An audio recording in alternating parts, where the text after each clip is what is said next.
านอีสงนกกระเรียนกับหมาป่า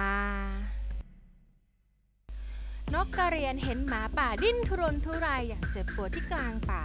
จึงเข้าไปถามถ่ายอย่างเวทนาว่าเจ้าเป็นอะไรหรือเมื่อหมาป่าได้ยินดังนั้นจึงตอบกลับเจ้านกกระเรียนว่าข้ากลืนชิ้นเนื้อเข้าไปกระดูกติดคอข้าทำอย่างไรก็ไม่ออกเจ้าช่วยข้าทีแล้วข้าจะมีรางวัลให้อย่างงามเมื่อได้ยินดังนั้นนกกระเรียนจึงยื่นคออันยาวเรียวงามของมันเข้าไปในปากหมาป่าและสามารถล้วงเอากระดูกออกมาจากคอหมาป่าได้สำเร็จและเมื่อนกกระเรียนทวงถามถึงรางวัลหมาป่าก็คำรามว่าข้าไม่งับคอเจ้าขาดตายก็ดีแล้วยังจะมาเอาอะไรจากข้าอีกเล่า